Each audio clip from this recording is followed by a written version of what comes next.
So, you want to shoot webs and crawl on walls, but you're scared of arachnids. Well, looks like you're going to have to settle for a guy that has a tail, and he's blue, and he kind of teleports around, but he can still crawl on walls. Hey guys, welcome back to TutsByKai. I'm Kai, and today we're back once again taking a look at how to create a material that has different layers to it.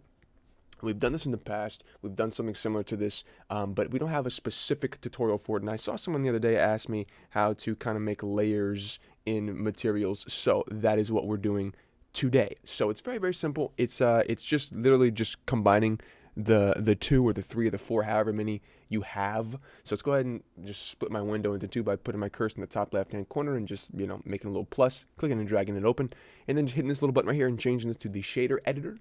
Now you can see here we have three different things going on, which all basically look the same except for a couple of values here and there.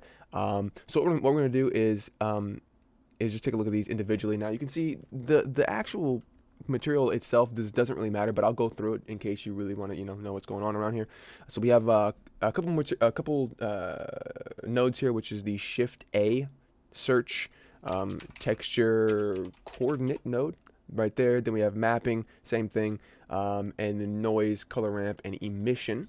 So you can search all these bad boys by hitting Shift A and searching for them right here in this little button right here.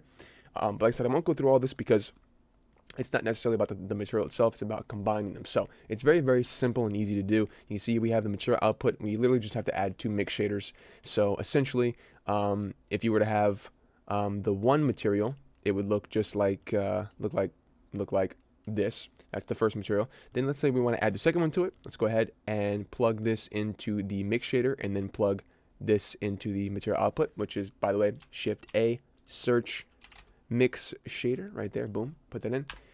You can see now we have both of these working together. So we have the one on top and then the one underneath, which is the lighter blue and the darker blue in the back.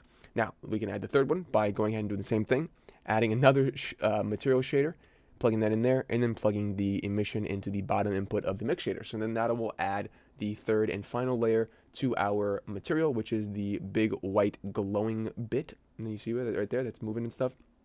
These are all animated, by the way, really quickly. These are all animated just by hovering my cursor over top of one of the values, hitting I on my keyboard and inserting the keyframe, and then changing the value, and then hovering my cursor, hit I once again.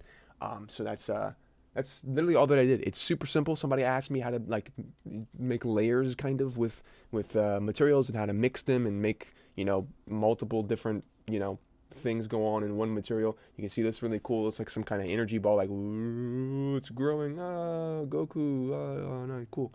But yeah, I will see you in the next one. That's how you mix materials together. Have fun. You can mix as many things together as you want to. But yeah, I'll see you in the next one. But until then, bye bye.